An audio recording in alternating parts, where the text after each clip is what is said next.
ETF index mutual funds నేర్చుకుని stock మార్కెట్లో రాణించాలనుకుంటున్నారా? వెంటనే ఈ నెంబర్కి కాల్ చేయండి.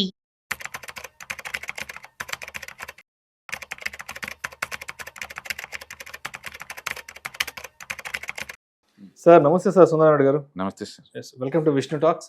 సో సుందరరామరెడ్డి గారు, ఇప్పుడు మార్కెట్లో ఒక ట్రేడర్గా సక్సెస్ అవ్వాలి అంటే, ఒక ట్రేడర్గా రాణించాలి అంటే తప్పనిసరిగా ఎటువంటి విషయాల పట్ల మనం అప్రమత్తత కలిగి ఉండాలి, ఎటువంటి విషయాల పట్ల నాలెడ్జ్ని పెంచుకోవాలి అంటారు? అండ్ ఓవరాల్గా అసలు ఒక ట్రేడర్ యొక్క సైకాలజీ ఎలా ఉండాలి? రైట్. ఫస్ట్ వాళ్ళ బిహేవియర్ గురించి వాళ్ళకి తెలియాలండి. వాళ్ళ వీక్నెస్, వాళ్ళ స్ట్రెంగ్త్, వాళ్ళకున్న ఆపర్చునిటీస్, వాళ్ళకున్న థ్రెడ్స్. చాలా మంది అంటే మనం ఎంబీఏ నుంచి బ్యాక్గ్రౌండ్స్ వచ్చినప్పుడు కంపెనీలకి చేయడం మనకు అలవాటు. ఆ కంపెనీ యొక్క స్ట్రెంత్ ఏంటి, వీక్నెస్ ఏంటి, ఆ కంపెనీకి ఉన్న ఆపర్చునిటీస్ ఏంటి, థ్రెడ్స్ ఏంటిది. బట్ కంపెనీ కన్నా కూడా ఇండివిజువల్ కూడా కావాలి ఖచ్చితంగా. మన స్ట్రెంత్ మనకు తెలిస్తేనే కదా మనం ఎక్కడ విన్ అవుతామో మనకు అర్థమయ్యేది. మన వీక్నెస్ ఎక్కడ తెలిస్తేనే కదా ఆ ఏరియాకి వెళ్ళకుండా మనం కాపాడుకునేది. మనకున్న ఆపర్చునిటీస్ని మనకు తెలిసి ఉండాలి. సపోజ్ ఒక పర్సన్కి అర్థమెటిక్గా మంచి నాలెడ్జ్ ఉందనుకోండి, మ్యాథ్స్లో జమ్ అవుతాడు. వేరే చోట అవ్వడు కదా, హిస్టరీలో అవ్వడు కదా, ఇప్పుడు కదా. అంటే స్ట్రెంత్ చోట మనం డిప్లాయ్ చేసుకోవాలి తప్ప వీక్నెస్ చోట మనం వెళ్ళకూడదు అనమాట. అలాగే ఒక ట్రేడర్కి వాళ్ళ గురించి వాళ్ళు తెలుసుకోవటం చాలా ఇంపార్టెంట్. వాళ్ళ బిహేవియర్ గురించి వాళ్ళు తెలుసుకోవడం చాలా ఇంపార్టెంట్. ట్రేడింగ్లో ఎక్కువ సార్లు ఏమవుతుందంటే ప్రతి ఒక్కళ్ళు ఏంటంటే ఒక మంచి ట్రేడ్ సెటప్స్ తీసుకుంటారు. వందల కొద్ది ట్రేడ్ సెటప్స్ ఉన్నాయి, ఒక్కొక్కళ్ళు ఒక స్టైల్ ఉంది.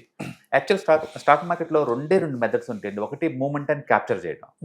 మూమెంట్ అంటే ఏంటంటే ఒకటి బ్రేక్అవుట్ అయింది అనుకోండి, ప్రైస్ మూవ్ స్ట్రాంగ్గా స్టార్ట్ అవుద్ది, దాన్ని క్యాప్చర్ చేయడం ఒక స్టైల్. రెండోది మీన్ రివర్సల్ అంటారు. మీన్ రివర్సల్ అంటే ఏదైనా ఒకటి డ్రాప్ అయింది అనుకోండి, ఏదో ఒక ప్లేస్లో రివర్సల్ స్టార్ట్ అవుద్ది. ఒక ప్రైస్ డ్రాప్ అంటూ అయిపోయిన తర్వాత సెల్లర్స్ అందరూ అయిపోతారు కదా, అయిపోయిన తర్వాత బయింగ్ స్టార్ట్ అవుద్ది కదా, ఆ రివర్స్ అవుద్ది అనమాట. అంటే మీన్ రివర్సల్ కానీ లేదా మూమెంట్ కానీ రెండు స్టైల్స్ ట్రేడింగ్లో ఉంది. అంటే ట్రేడింగ్ వైజ్, స్ట్రాటజీ వైజ్ చెప్పాలంటే రెండే. ఇంకా రెండింటిలో ఏదో ఒకటి తీసుకోండి.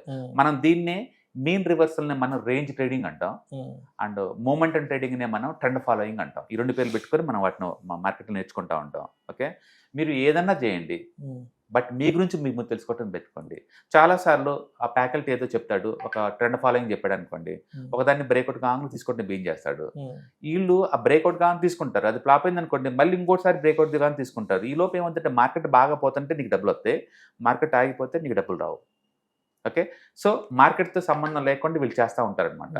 బట్ అన్నిటికన్నా మించేందంటే ఎంత రిస్క్ టాలరెంట్ చేసే కెపాసిటీ నీకు ఉంది మనకు అర్థం కావాలి. మనం ఎక్కువ సార్లు ఏంటంటే ఇప్పుడు సపోజ్ గోల్డ్ ఉంది అనుకోండి, రీసెంట్ బాగా పెరుగుతూ ఉంది, నేను పెరుగుతుందని తీసుకున్నామని అనుకోండి, ఒక 10% డ్రాప్ అవ్వగానే భయం వేస్తుంది కదా. ఇప్పుడు గోల్డ్ అంతా పైకి కిందకి ఎట్టుకొని పోతూనే ఉంటుంది, ఆ విషయం తెలుసు కదా. ఇప్పుడు కాకపోతే నెక్స్ట్ 6 నెలల లోపు ఖచ్చితంగా గోల్డ్ పడుతుంది కదా, ఏదో స్టేజ్లో. 6 నెలలు కాకపోతే 1 year తర్వాత గోల్డ్ పడుతుంది కదా ఖచ్చితంగా. ఎంత పడితే నువ్వు టాలరేట్ చేస్తావు నీకు తెలిసి ఉండాలి ఆల్రెడీ. తెలియకుండా అది ఇంకా 1 way రూట్లో జీవితకాలం పెరిగిద్దని ఎలా అనుకుంటావు చెప్పండి. ఒకవేళ అది పడితే ఎంత పడితే నువ్వు టాలరేట్ చేస్తావు నీకు క్లారిటీ ఉండాలా. అందుకని నీకు ఆ ఎసెట్ గురించి ఇన్ని డౌట్స్ అన్ని క్లియర్గా ఉండాలి, నీకు ఐడియా ఉండాలా నువ్వు ఎలా బిహేవ్ చేస్తుంది. కొంతమంది ఏంటంటే ఒక 10% పడింది అనుకో, నైట్ నిద్రపోరు ఇంకా, అరే అనవసరం పెట్టాము ప్రతి చోట అది ఎఫెక్ట్ అవుతూ ఉంటుంది అనమాట. కొంతమంది ఈవెన్ 50% బట్ట లైట్ తీసుకుంటారు, పడింది కదా మనం అమ్మటలేదు కదా, రికవరీ అయితే అమ్ముకోవచ్చు, ఇప్పుడు ఏంటంటే ఎంత భయపడింది అని అలా అనిపించుకుంటారు. అందుకని రిస్క్ ప్రొఫైల్ ప్రతి పర్సన్ మారిపోతూ ఉంటుంది, అది అందరికీ ఈక్వలెంట్గా ఉండదు. అందుకని మీ రిస్క్ మీరు తెలుసుకోకుండా మీరు ఎంటర్ అయ్యారనుకోండి చాలా కష్టం. సపోజ్ ఏదన్నా నేను పెట్టిన తర్వాత ఒక 10% కన్నా ఎక్కువ పడితే నాకు చాలా డిస్కంఫర్ట్గా ఉంటుందని నీకు అనిపించింది అనుకోండి, మీరు అసలు స్టాక్ జోలు పోకూడదు, పీజీ జోలు పోకూడదు, ఆప్షన్ జోలు పోకూడదు. మ్యూచువల్ ఫండ్స్ చాలా తక్కువ పడతాయి 10% కంటే ఎక్కువ, కాబట్టి మీ పర్సనాలిటీకి అవి సూట్ అవుతున్నట్లు లెక్క. నేను అలా కాదు, కిందకి 0 అయినా ఉంచుకుంటాను, పైకి మాత్రం ఎక్కువ రావాలనిపించింది అనుకోండి, మీరు టూ మచ్ స్పెక్యులేటివ్ పర్సనాలిటీ, అన్నిటి సూట్ అవుతారు, మీరు అన్ని ప్రొడక్ట్స్ సూట్ అవుతారు. అట్లా మీకు ఏమి సూట్ అవుతాయి ఏది సూట్ కాదు అనేది ఒక ఇండివిజువల్ బిహేవియర్ అనమాట అది. అందుకని మన గురించి మనం తెలుసుకోవటం మార్కెట్ కంటే ముందు చాలా ఇంపార్టెంట్. ఆ తర్వాతే నీకు మార్కెట్ నాలెడ్జ్ అనమాట. అంటే చాలా మంది ఈ షేప్ వస్తే బీన్ చేయండి ట్రేడ్, ఈ షేప్ వస్తే అమ్మండి ఇలా అంటుంటారు. But end of the day నీ పర్సనాలిటీ గురించి ఎవరు మాట్లాడరు, అది నీ సూట్ అవుద్దో లేదు కూడా మాట్లాడరు. కొంతమందికి ఆప్షన్స్ చాలా బాగా సూట్ అవుతాయి, కొంతమందికి ఈక్విటీ బాగా సూట్ అవుతుంది, కొంతమందికి ఖచ్చితంగా ఈటీఎఫ్ సూట్ అవుతుంటుంది. మీరు బాగా తప్పులు చేసే వాళ్ళైతే ఈటీఎఫ్ జోలు పోవచ్చు, మ్యూచువల్ ఫండ్ జోలు పోవచ్చు, తప్పులు అస్సలు చేయని వాళ్ళందరూ ఫీచర్స్ ఆప్షన్ జోలు పోవచ్చు. బట్ మీరు చేస్తారో లేదో బయట వాళ్ళకి ఏం తెలుసు, మీ పర్సనాలిటీకి తెలుసు కదా.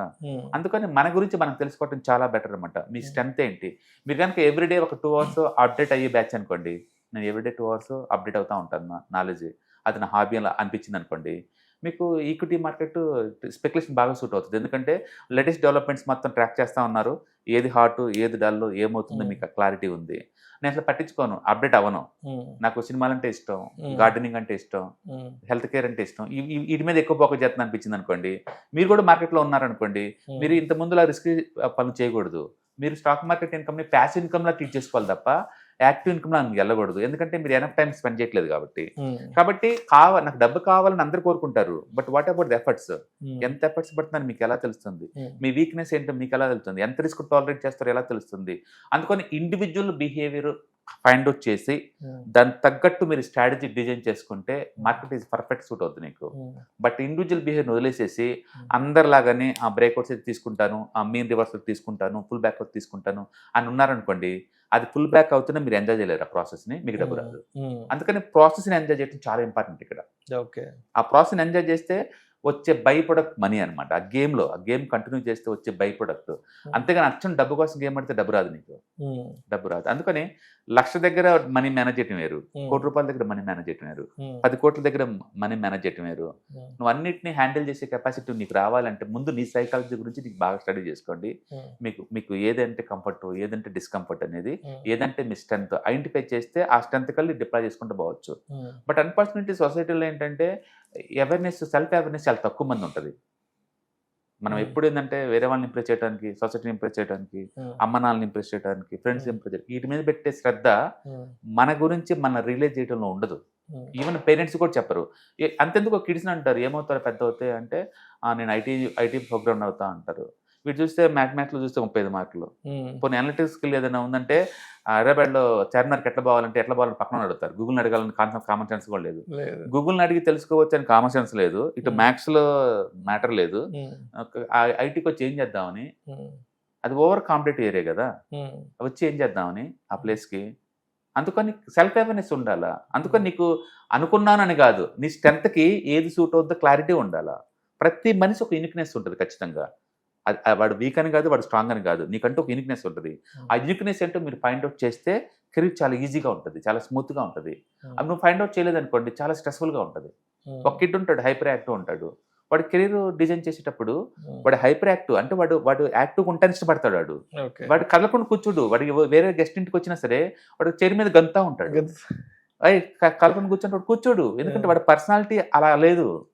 వాడిని తీసుకెళ్ళి స్పోర్ట్స్లో పడితే కత్తిలా తయారవుతాడు. నీకు డబ్బులు వస్తే వాడికి కెరీర్ ఎంజాయ్ చేస్తాడు. అది కొంతమంది ఉంటారు, వాడు కంప్లీట్ గా ఎక్కడ కూర్చుంటే ఆడే కూర్చుంటుంది సాయంత్రం దాకా, రిజర్వ్ గా ఉంటాడు. వాడిని తీసుకెళ్ళి స్పోర్ట్స్ లో వేసేసి వాడికి నరకం నీకు నరకం, ఏం చేద్దామని వాడిని. అందుకని పేరెంట్స్ అనే వాళ్ళు ఫస్ట్ వాళ్ళ కిడ్స్ ని స్కాన్ చేసుకొని వాడి యాక్టివిటీస్ ని ఫైండ్ అవుట్ చేసేసి వాడి స్ట్రెంత్ ని వాడికి తెలియజెప్పడం చాలా ఇంపార్టెంట్. యాజ్ ఏ పేరెంట్ గా మనం అక్కడే ఫీల్ అవుతా ఉంటాం. బట్ అందుకని ట్రేడింగ్ అయినా సరే, ఇంకో ప్రొఫెషన్ అయినా సరే, సెల్ఫ్ అవేర్నెస్ చాలా ఇంపార్టెంట్. సెల్ఫ్ అవేర్నెస్ ఉంటేనే సూపర్ ట్రేడర్ అవుతారు మీరు. అందుకని మనం ఏదన్నా ఒక ట్రేడర్ దాన్ని డబ్బు బాగా మేక్ చేస్తున్నాడు అంటే మ్యాటర్ ఏంటంటే వాడు తీసుకునే పద్ధతులు ఏం లేదు, వాడు తీసుకునే స్ట్రాటజీలో ఉంది అది. అంటే వాడు బ్రేక్అవుట్ ట్రేడర్ అనుకోండి, బ్రేక్అవుట్ ఎంజాయ్ చేస్తాడు. Full back trader full back enjoy చేస్తాడు. బ్రేక్అవుట్ బిఫోర్ షేక్అవుట్ వాళ్ళు దాన్ని ఎంజాయ్ చేస్తారు. టీఎస్టీ వాళ్ళు దీన్ని ఎంజాయ్ చేస్తారు. వీళ్ళల్లో ఎవరైనా ఒక ట్రేడ్ సెటప్ మారితే మళ్ళీ జీరో అయిపోతారు. అందుకని ట్రేడింగ్లో మీరు ఫైండ్ అవుట్ చేసే ట్రేడ్ సెటప్స్, ఇండికేటర్లో లేకపోతే మార్కెట్ మూవ్ని బట్టి డబ్బు రాదండి, మన సెల్ఫ్ అవేర్నెస్ బట్టి వస్తుంటుంది అనమాట. దాన్ని బట్టేసి రిస్క్ ప్రొఫైల్ డెవలప్ అవుతుంది అనమాట. అందుకని అందరికీ ఇది కొనని నువ్వు చెప్పకూడదు, ఎందుకంటే వాళ్ళ పర్సనాలిటీకి సూట్ అవుతుందో లేదో నువ్వు డిజైన్ చేయాల్సి ఉంటుంది. అందుకని కొంతమంది వాలటిలిటీని టాలరేట్ చేయరు, కొంతమంది వాలటిలిటీని ఇష్టపడతారు, కొంతమంది ఇల్లిక్విడ్ని ఇష్టపడతారు, కొంతమంది లిక్విడ్ని ఇష్టపడతారు. ఒక్కొక్కరికి ఒక్కొక్క యూనిక్నెస్ ఉంటుంది. అందుకని మనం యాజ్ ఏ ఫైనాన్షియల్ ప్లానర్గా అవతల పర్సనాలిటీని అనలైజ్ చేసేసి అవతల దగ్గర నుంచి ఆన్సర్ రప్పించుకొని మనం దాని తగ్గట్టు డిజైన్ చేస్తుంది తప్ప నువ్వు స్మాల్ క్యాప్లో పెట్టు, నువ్వు దీంట్లో పెట్టు అని నువ్వు డైరెక్ట్ నీ ఒపీనియన్ వాళ్ళ మీద ఫోర్స్ఫుల్గా వద్దలేవు. సో ట్రేడింగ్లో మెయిన్ మీకు కావాల్సింది, మీరు ట్రేడింగే కాదు ఏ ప్రొఫెషన్కి వెళ్ళినా సరే సెల్ఫ్ అవేర్నెస్ ఉంటుంది చాలా ఇంపార్టెంట్. మీ పర్సనల్ క్యారెక్టర్కి ఆ ప్రొఫెషన్ సూట్ అవుతుందా లేదా. అందులో పర్టికులర్గా మనీతో డీల్ చేసేటప్పుడు ఇంకా చాలా సెన్సిటివ్గా ఉండాలి. ఎందుకంటే ఇప్పుడు ఉదయం తెల్లారింది అనుకోండి, నా portfolio plus or minus 4 to 5 lakhs ఊగింది. ఊహించు మీరు దాన్ని మైనస్లో చూసినప్పుడు మీరు ఎలా రియాక్ట్ కాబోతున్నారు. ప్లస్గా వస్తే అందరూ హ్యాపీయే, స్క్రీన్ షాట్ షేర్ అవుతూ ఉంటాయి సోషల్ మీడియాలో, అది వేరే సంగతి. బట్ నేను అంటుంది నెగిటివ్గా ఉన్నప్పుడు పరిస్థితి ఏంటి. మీరు దాన్ని పాజిటివ్ తీసుకున్న వాళ్ళు నెగిటివ్ కూడా తీసుకునేలాగా ఉంటేనే మీకు సూట్ అవుతాయి కదా, లేకపోతే ఈ ఎసెట్స్ మీకు సూట్ అవ్వవు కదా. ఇంకా సపోజ్ 2 days కంటిన్యూస్గా 4 lakh వచ్చింది అనుకోండి, 3rd day రోజు మీ బిహేవియర్ ఏంటి. ఓకే, అందుకని అందరికి సూట్ అవ్వవు అన్ని అసెట్స్, అన్ని ట్రేడింగ్ స్టైల్ సూట్ అవ్వవు. మీరు ముందు మీ పర్సనాలిటీ స్కాన్ చేసుకోండి, మీకు అది టాలరేట్ చేస్తాను అనుకుంటే మీరు తీసుకోండి అనమాట. రైట్ ఓకే, అందుకని ట్రేడింగ్లో మెజారిటీ సక్సెస్ వచ్చేది అంటే based on the individual behaviour analyse ద్వారా వస్తారనమాట.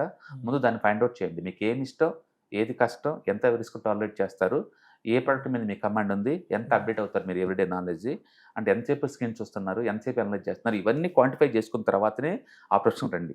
రైట్ అప్పుడు మీకు అర్థం అవుద్ది. మీరు దూరంగా కూర్చొని చాలా మంది టీవీలో చూసుకుంటే ఉదయం సాయంత్రం దాకా దాని అనాలిసిస్ అనుకుంటారు వాళ్ళు. ఏముంటుంది దాంట్లో, ఒకసారి ట్రేడ్లోకి ఎంటర్ అయిన తర్వాత నువ్వు చూస్తే ఎంత చూడపోతే ఎంత, అది నేను ఎలా ఎఫెక్ట్ చూపిస్తుంది. రైట్ రైట్ మీరు స్క్రీన్ మీద చూడటం కాదండి, ఎంటర్ కాకముందు అనలైజ్ చేసుకుని ఎంటర్ అవ్వాలా. రైట్ అది ఎందుకు ఎంటర్ అవుదాం అనుకుంటున్నా, జర్నీ ఎక్కడ స్టార్ట్ అవుతుంది, ఎక్కడ దాబాబోతుంది, మధ్యలో రిస్క్ ఎంత టాలరేట్ చేస్తావు, ఆ క్లారిటీ నీ దగ్గర ఉంటేనే ట్రేడ్ జోన్ రావాలి. అంటే ట్రేడింగ్లో రావాలంటే మూడే ఇంపార్టెంట్ థింగ్. జర్నీ ఎక్కడ స్టార్ట్ అయింది, ఎక్కడ దాకా వెళ్ళిద్ది నువ్వు అనుకుంటున్నావు, ఎందుకు అనుకుంటున్నావు, తేడా వస్తే ఎక్కడ బయటికి పోవాలి, ఈ క్లారిటీ ట్రేడ్లోకి ఎంటర్ కాక ముందే ఉండాలి. ఒక్కసారి ఎంటర్ అయిన తర్వాత నువ్వు చేయడానికి ఏం లేదు అక్కడ, నువ్వు చూస్తే అంతా చూడపోతుంది స్క్రీన్ కలిగి. బట్ అన్ఫార్చునేట్ ఎక్కువ మంది ట్రేడ్లోకి ఎంటర్ ఇలా చూస్తూనే ఉంటారు ఉదయం సాయంత్రం దాకా. ఏం చేద్దామని, ఏం చేయడానికి ఏం లేదు అక్కడ, ఏం చేయలేదు. కింద పోతే స్టాప్ లాస్ దగ్గర అవుద్ది, పైకి వస్తే టార్గెట్ హిట్ అవుద్ది. దాన్ని చూడటం దేనికంటున్నాను, దాన్ని మనం ట్రేడింగ్ అంటున్నారు చాలా మంది. మ్యాటరల్ కాదండి, సెల్ఫ్ అవేర్నెస్ చాలా ఇంపార్టెంట్. సో అందుకని ముందు సెల్ఫ్ అవేర్నెస్ చూడండి, ఎన్ని గంటలు అప్డేట్ అవుతారు పర్ డే, మీకు క్లారిటీ ఉందండి, దాన్ని పెట్టేసి మార్కెట్ వస్తుంది. మార్కెట్ ఆల్వేస్ ఛాలెంజింగ్, అందులో డబ్బులు. అండ్ ఇంకొక విషయం కూడా చెప్పండి, అంటే ఒక long term investor point of వ్యూలో కూడా మన మైండ్ సెట్ ఎలా ఉండాలంటే, నేను లాంగ్ టర్మ్ లో వెల్త్ క్రియేట్ చేద్దాం అనుకుంటున్నాను. లెట్స్ సే నేను దేనికోసం, రిటైర్మెంట్ ప్లానింగ్, లేదా ఒక హౌస్ కొనుక్కోవడానికా, లేదా కిడ్స్ కోసమా, లేదా 10 years కల్లా ₹1 కోటి ఫండింగ్ క్రియేట్ చేద్దాం, ప్యాసివ్ ఇన్కమ్ కోసం ప్లాన్ చేస్తున్నారా, దేనికోసం చేస్తున్నారో ఆ గోల్ క్లారిటీ ఉందనుకోండి, ఆ క్లారిటీ ఉందనుకోండి, ఈ రోజు మ్యూచువల్ ఫండ్ పడితే నాకెందుకు, పెరిగితే నాకెందుకు, అది మార్కెట్ అమెరికా ఇష్యూస్ వల్ల దీనివల్ల 5% పడింది అనుకుందాం, నేనేం చేయగలుగుతాను దాన్ని, మనం ఆపలేం కదా. నాకు రిలవెన్స్ ఎలా అంటున్నా, ఇది మన కంట్రోల్ లేదు కదా. ఇంకా చెప్పాలి, నేను కొంటే నాకు తక్కువ రేట్కి ఎక్కువ యూనిట్లు వస్తున్నాయి, నాకు డబ్బు ఉంటే దాన్ని కొనుక్కోవడం బెటర్ నువ్వు. అందుకని ఈ పాత్రలో అప్ అండ్ డౌన్ అవుతూనే ఉంటుంది, ఆ విషయం తెలీదా, అది ఈ రోజు కావచ్చు లేదు రేపనే అవుతుంది. అందుకని నీకు బ్యాక్గ్రౌండ్ ఎంతకంత చార్టింగ్ నాలెడ్జ్ ఉంటే నీకు క్లారిటీ వస్తుంది, అక్కడ ఏం జరిగింది, ఇప్పుడు ఏం జరగబోతుంది అనేది. అందుకని గోల్ ఓరియంటెడ్ మైండ్ సెట్స్కి పట్టించుకోడు, పెరిగినా కూడా పట్టించుకోడు.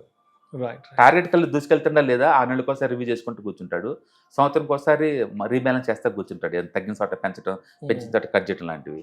టార్గెట్ రీచ్ అవుతున్నాం లేదా అవి చూసుకోవాలి తప్ప ఎవ్రీ 5 నిమిషాలు, ఎవ్రీ 1 minute నీ కంట్రోల్ ఏముందని ఇక్కడ. ఓకే, అందుకనే self awareness is the most important then the knowledge అని చెప్తాను, తర్వాత నీకు నాలెడ్జ్ ఉండాలి. Thank you sir, thank you so much. Hi, నేను మీ సుందర రామిరెడ్డి. ఈ వాలటిలిటీ మార్కెట్లో మనీ ఎలా మేక్ చేయాలని ఆలోచిస్తున్నారా?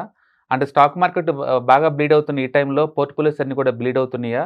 అండ్ ఈ వాలటిలిటీని ఎలా హ్యాండిల్ చేయాలి, లాంగ్ టర్మ్లో మంచి పోర్ట్ఫోలియో ఎలా బిల్డప్ చేయాలో ఆలోచిస్తున్నారా? అలాంటి వాళ్ళ కోసమే ఈ వెబినార్. రాబోయే ETFs, index funds and mutual funds వెబినార్లో పార్టిసిపేట్ చేయండి. మీ నాలెడ్జ్ పెంచుకొని రిస్క్ని మినిమైజ్ చేసుకోండి. స్టాక్ మార్కెట్లో ఉన్న ఇలాంటి వాలటిలిటీని ఎలా హ్యాండిల్ చేయాలో తెలుసుకోండి. Thank you.